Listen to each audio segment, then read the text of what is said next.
In this video, we're headed to Portland, Oregon with the DJI RS2. We'll be using DJI's latest gimbal alongside the crew of VIA Films to create some commercial content for the Seattle-based gear company SOG.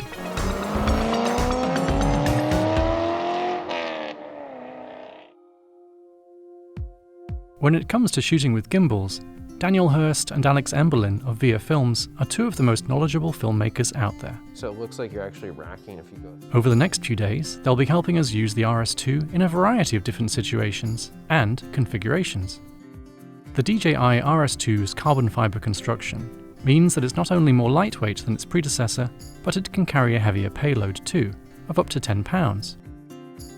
A full-color touchscreen allows you to access all the settings in the companion smartphone app directly from the device, and operate the gimbal with one hand. A newly optimized Titan stabilization algorithm learns from individual user movements to make corrections, which results in smoother footage. One of the most exciting new features is Raven Eye, which connects to the camera via HDMI and wirelessly transmits a video feed to a mobile device. I'm excited as an operator to use this. The distance is not only from here to here, but as soon as we put this on a drone, I'll be able to get image on my phone a half-mile away with this same device. DJI has also added a front trigger dial that allows you to pull focus straight from the gimbal, an improved 12-hour fast-charging battery, and new clamps on the axes for more efficient balancing and calibration.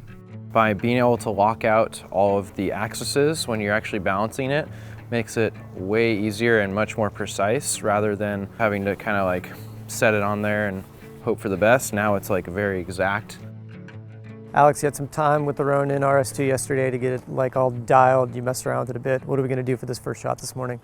So this morning we're going to be running around on the Polaris Ranger, and we're going to try and hit some big bumps and check out the stabilization. So they're using the new A7S III for all of this. One thing that Alex is excited about is that the autofocus tracking is so amazing that you don't even really need to worry about doing the focus. It's basically going to do it itself. The speed is actually adjustable so that it racks. And I actually have it so it's pretty slow, so it actually looks like I'm pulling focus as I'm tracking with the subject. Standard job description for a director these days. You kind of have to do everything yourself, including automotive detailing. If I got no problem getting the old hands dirty. I was operating a lot with just like one hand, just to like keep it as steady as possible and giving me the range to be able to change the angle, and yeah, it was awesome. That's sweet, right there. Boom.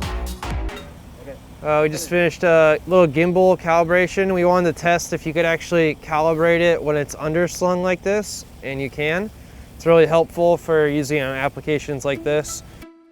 This morning we're going to do some tracking shots car to car, controlling it wirelessly from an iPad that's in the van, so the director will be able to see what we're shooting.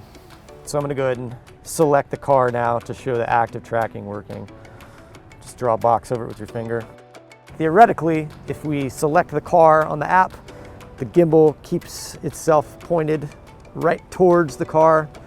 The autofocus should also stay perfectly set on the car the entire time. So we're not having to pull focus. We're not even having to move the camera. It's basically doing it all itself. We're going to be out of a job by the end of the year.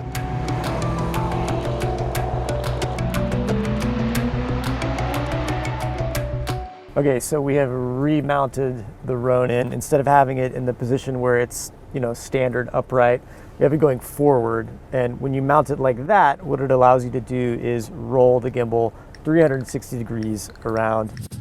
I'm going to enable the joystick now, which will give me manual control of the gimbal. Now we're going to go ahead and try one of these roll moves here. Just going to do a quick like, oh, he's driving upside down. You can change the roll speed of the gimbal as well in the app. We had it at about, 50 before. I just tried 82, seems kind of fast. We are at St. John's Bridge in Portland. We have got the Ronin RS2 connected to the medium lift drone. I think to most people it looks gigantic. For this shot, we're going to have Justin driving the Audi across the bridge, sort of like a jib shot that gives us a bit of a reveal. Send him through. Okay, Justin, go ahead. That's great. Oh, and there's a boat in the background. We're great, we're good. This is an awesome shot, actually.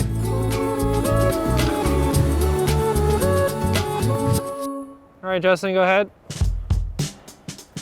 This gimbal does really well when you're just walking with it. You just gotta be nice and easy with the heel toe. Got the continuous autofocus going on the A7S III. For our final setup, we used the RS2's tripod to active track our subject across the frame. This would be a great tool for a vlogger wanting to track themselves without a camera operator. We both used the Ronin 2, the Movi XL, and all these bigger gimbals, but now there are options to just run around with a camera as a solo filmmaker, and you're gonna be able to produce high-end shots that look just like using those giant gimbals. Like traveling with this is just gonna be a game changer for filmmakers that are run and gun and shoot on their own.